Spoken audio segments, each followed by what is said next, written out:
Thanks for tuning in to the Grit Daily Startup Show podcast. I'm your host, Phillip Lanos, and we're going to dive into the world of startups, from conception to funding to scale-ups and exits. These interviews are going to run across all industries, with entrepreneurs sharing their best stories, mistakes to avoid, and even their wildest entrepreneur moments. So without further ado, let's start.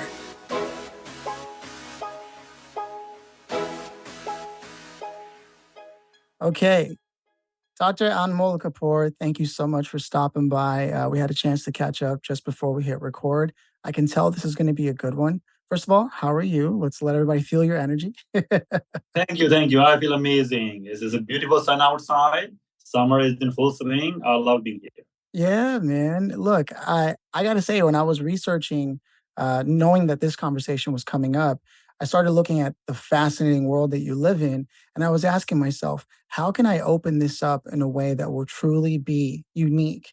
And I said to myself, I've got to go deep almost right away and ask you, what is your most vivid memory in your life with food or sports or health? Something related to that is really a personal moment for you. Well, I can describe a vivid moment came in from patients, and those patients are able to help make us how we are, and they humble us. Every time I thought that I'm the best doctor, I may know everything, and suddenly the caveat comes in play. A complex patient comes in, and a lot of times, not only the disease itself, the whole epigenetic, the whole environment they live in, and you feel helpless. You feel like you have a knowledge, and you feel helpless that you don't have a means to help that so many people you want to help them. So that's what led me to various ventures, various things I have done in my life. Either founding company into diagnosing blood tests at home, with a blood test, doing a heart attack at home or heart failure at home, and which we are very proud of working in that area, or helping patients with get to know the right drug or the right medication. And a lot of times they go through hit and trial approach; they have no idea. And those other experiences made me a deep dive into more of a DNA, help me understand more about health, because it impacts my family, it impacts everyone else. I give you one example personally. My wife, so she was told when many years ago, like she was born with a hole in the heart, and she got a surgery done, and at that time she had a hyperflexible joint. Her cardiologist referred her to see a medical genetist, and medical genetist diagnosed her as an Ehlers-Danlos syndrome and a bunch of other connective tissue syndromes out there. And how it was diagnosed was just based on the subjective assessment.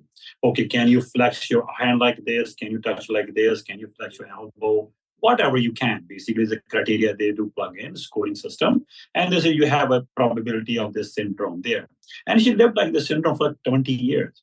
Like every insurance form, she was filling it up. She was writing this Ehlers-Danlos syndrome. And when we got a whole genome sequencing done and the whole DNA analysis, she was one of the first volunteers in our lab to get that done. I asked my research team, my scientific team, lots of amazing brilliant minds who work in genomics for us. I didn't tell them whose DNA is this. I just gave them a blind DNA of a patient looking for some connective tissue disease. Find me if there is an answer, because patient been told. And they deep dive into it. They went through all the DNA sequencing, all the genes she's born with it. They could not find a single connective tissue disorder linked gene, not a gene linked to Ehlers-Danlos at all. So that was a moment like, that really hit me. A lot of time I practice as a cardiologist. I've been practicing for many years.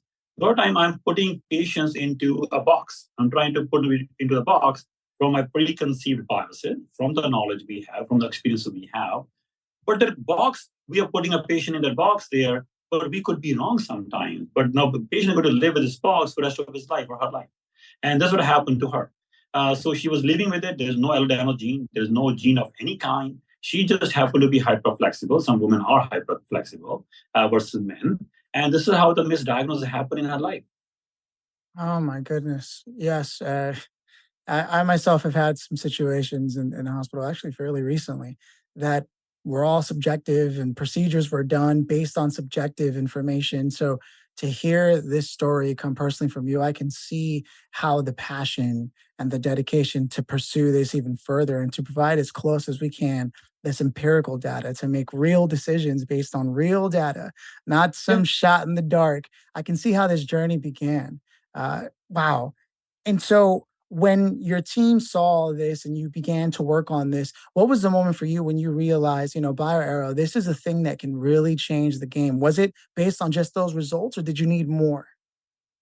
There was more. So her story was one, and there was another story of a patient with Crohn's disease, and she'd been struggling with for many years and getting a lot of flare-ups. And she was seeing gastroenterologist in Canada, and she was getting exposed to various treatment strategies. And she really wanted to know if the drugs she's getting are the right drugs and why she's having no flare-ups. And if there's something she can do for her kids, because she's also concerned about it, should this disease could be impacting them. Right now, they have no symptoms. So we did a whole genome analysis. We deep dived into her whole complete pharmacogenomic analysis. And we discovered that the type of drug she was getting, there's a less chance she may ever respond to that drug. And the drug which she could respond better, that was a plan D. So she was barely have reached plan C. So you have to go through in a healthcare system. Sometimes you try A first, doesn't work. Try B first, doesn't work. Try C first, doesn't work. Go to D. And D sometimes is the only drug you want to try. Yes, it's maybe an expensive option, but why suffer through the pain for so many years and potential toxic side effects? So we discovered that the drug she may not respond better. It could be toxic to her, depending on the genomic data published so far. And we gave a recommendation that she should jump to D, and then she'll be able to feel better. She did that, and she felt better. She also got her family members involved. We did a microbiome testing to help understand her gut microbiome, how it's doing, and why she's having a flare-ups. And the information we discovered was hugely helpful. She spent time with dietitians, spent time with the experts, and now she's having less flare-ups. We had one patient with allergies. I can tell you, with this patient, born Italian, drank coffee rest of his life, nothing happened, and suddenly he started to discover rashes and allergies all over his body. And he couldn't figure out why suddenly he's becoming allergic. And people say you may be allergic to gluten, maybe you're allergic to wheat, maybe you're allergic to this or that. And he tried everything possible, but things didn't make sense to him. So he said, okay, he came to us. He wanted to deep dive into the whole genome analysis. He just wanted to look for an answer. Like, why certain onset of allergies? Like the rest of his life, he was fine. He never had any allergies. Why now he became allergic? So when the team did a whole genome analysis with that information, with that insight to help provide him an answer, they discovered that even though he's Italian background, but he has a gene that is not metabolizing coffee as well. And if he's drinking up to 2 cups of coffee, he's okay. But if he's going to start drinking 6, 7 cups of coffee, his body likely is creating an eosinophilic reaction, kind of allergic reaction. And he's not only becoming allergic to coffee, but he's becoming allergic to everything else around that time because he's so much hypersensitive. And he didn't think of that way. Coffee is a part of just growing up.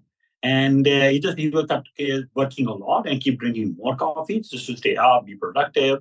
And the genomic provided us that insight. And once he removed the coffee out of his diet, all his allergies went away. All of them. This is incredible discoveries. I myself have recently started wondering where I thought it would maybe heat rash, but I do drink a lot of caffeine. This is exactly what I'm talking about. There are these things, just like you mentioned, there's a plan D, and then all those crazy side effects that may occur in the time and the pain, the suffering, the resources that are wasted as you're waiting to get to what could have been the immediate solution and the immediate practice.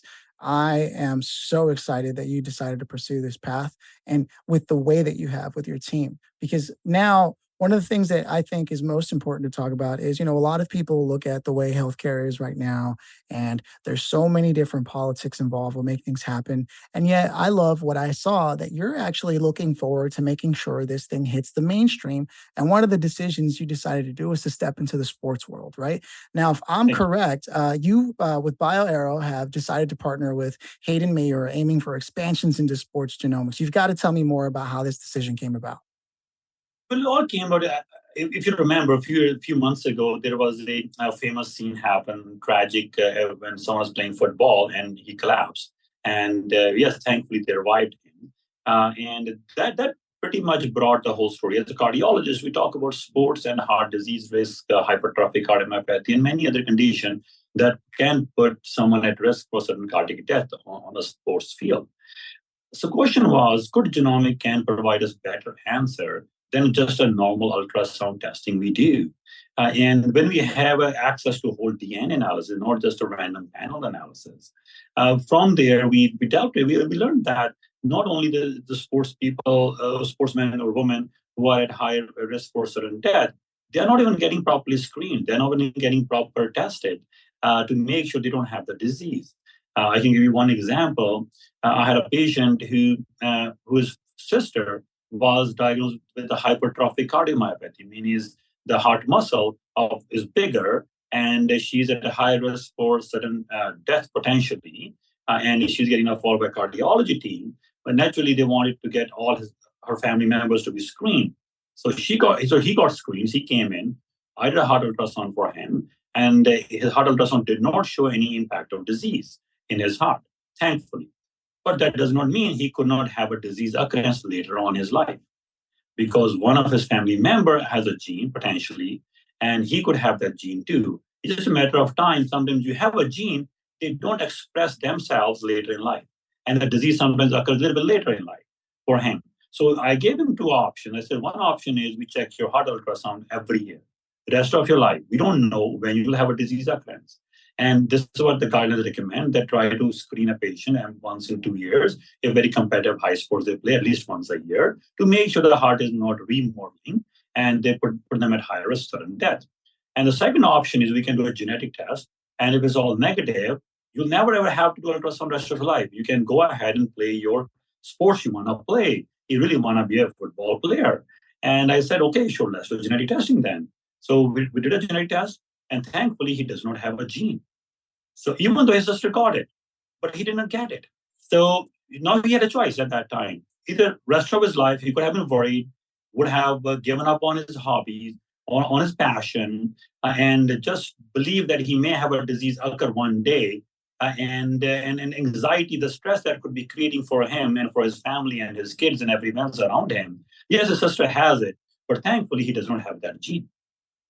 So this is how the sports came into play. That we have to do more into this. We have to help patients, and there's so many people who participate. FIFA, leading football organization globally, even they have a plan where they're trying to educate kids to be how to play safe and make sure that if they get a proper health screenings done. So genomic is the best way to screen those patient population, also to help them provide that extra edge. Because when you want to be Olympian, because Hayden Mayer, he wants to be a gold medalist. He just won a silver medal in the World Championship in Europe in speed skating. So he's a part of Team Canada, and he's getting for the next Olympic to win that gold medal for Canada. So he was looking for to make sure that the muscle breakdown, the way genomically, if muscles are not getting tired that fast, genetically, or what things he could do to keep the momentum going, and what kind of food he should be eating to find that millisecond edge in the speed skating they're looking for. Oh my goodness, this is exciting. This is exciting stuff. I can already see once this data starts to prove itself, as it already has, but I mean, like quite definitively Yeah, of stacked course. to where it's unavoidably obvious that this is the way to go with health. I personally am already on board. Just hearing the few anecdotes you've shared, I can see how big name brands that use athletic performance as their brand story would want to get behind something like this. How the everyday Yes. wearable devices that we have can maybe one day have a function where they can observe the genomics in our body. And I can already see the future. I imagine this is where you have your sights set. Thank you, thank you, thank you. Well, that's what I see that. What I see next 5 years, my vision, that genomic testing is as common as doing the blood testing for the whole DNA. I envision that most countries, most people in the rich countries were able to get the whole DNA analyzed. They're looking at healthcare not from a disease care perspective. Right now, we practice healthcare, not a healthcare, we practice disease care. We look for disease and try to manage a disease. Genomic gives us a true healthcare picture. Before the even disease happens and why we have the disease gives us an answer. and which drug is bad or good for us. So I envision that in 5 years, people would have their DNA sequence in their mobile application. They will have all the data, all the pharmaceuticals, they may respond or not respond. When they go see a Dr. Smith, Dr. Singh, Dr. John, and when that time Dr. John, Dr. Smith or Kapoor will be providing recommendation of certain medications, and then a patient will get his phone out. Doctor, please hold on. Let me check this medication is safe for me based on my DNA. I'm not going to do the whole list of monograms and understand which side effect I might have. I'd rather know based on my DNA which side effect I should have or should not have, and which is manageable, not manageable before I take a pill. That is going to be Yes. standard practice. Oh, I'm a big fan of syncing everything to my Apple Health. I'm 100% there, tracking my sleep, things that. So for me, like when I hear what you're saying, I'm already excited about it. I'm totally the target audience. So speaking of Thank you. logistics, is this something I can go online, order a kit, and send it back? What does that Yep. look like? Very easy. People can just go to online, bioaro.com, BIOARO. Arrow is like a arrow, targeting the biology. And so bioaro.com. And they can, it's cost $2,000 Canadian, around 1,500 US. And they get the most comprehensive whole DNA report ever they'll get in North America or in the Western Hemisphere. And they'll also have a deep dive into pharmacogenomic analysis for them, the drug they're taking right now. And once the data is downloaded, the beauty of the genomic data is that there's always a new discoveries happening. It's like a space. So you just have discovered a few planets. You have just discovered a few stars. There are many needs to be discovered. Having those genes doesn't mean that you have a disease. Sometimes genes could have multiple functions. And a new discoveries happening about those functions. If BRCA gene can cause a breast cancer, it could also link to prostate cancer. Might have some protective effect in some of the disease. We just don't know yet. So once you download DNA, what I want people to look at it is, doesn't matter what happens in the future. Every time doctor prescribes you a medication, you should look in your DNA, ask a question. Hey, my DNA friend, tell me, should this drug is right or bad for me? You can reanalyze the data without even doing the test again. Once the download is download, your DNA never changes. But the interpretation of data changes depending on your clinical situation. A person might have developed IBD, might have developed some dementia risk, maybe in the family, some mental health disorders going on in the family, maybe a heart disease happened, maybe the high cholesterol was discovered. Instead of taking a statin and get muscle aches and pains, they may deep dive into see if they have a random mutation in PCK gene or perhaps lipoprotein A gene, and then statin may not be as good option for them. And why suffer through that approach and get the right treatment the first time? No hit and trial approach. So what we are observing today is we are observing the end of evidence-based era. Let me say that is a controversial topic, a controversial statement, but we are seeing the end of evidence-based era. And we are entering precision health era, where the decision will be made based on someone's DNA, not someone's subjectively one glove fit all approach. Not everyone should be getting vaccination. If someone has a risk for developing myocarditis, well, they should not get the vaccine then. If someone has a risk for developing blood clotting, maybe they should not get a drug then. So why want to hit and trial approach? So precision health era is starting now, and I'm glad I'm starting. I'm part of this journey, and I want to make guys one of the cheapest, most affordable, most comprehensive whole genome sequencing ever done in the Western Hemisphere. I'm super excited for this. Dr. Kapoor, I can't thank you enough for stopping by, sharing this. I want to give you the chance to once again let people know maybe where they can follow you to learn more about what you're doing, aside from the website, if there's any place you're kind of active and keeping people updated. Yeah, definitely. If someone want to follow me, they can follow me on LinkedIn. You'll be able to see me there, Anmol MD or Anmol Kapoor. They'll be able to search me on Instagram, Anmol MD, Anmol ANMOL MD, or at Twitter, same way, Anmol MD, or on Facebook they can find me. But there's a lot of information getting shared on BioAro social media accounts. So please do follow that. There's always a daily tip how to get better about genomics, microbiome, skincare, and so many different ways to stay fit and healthy. And do follow BioAro social media accounts. Love it. And now, so this is a startup talk show, right, about business. And so we've covered some of that stuff.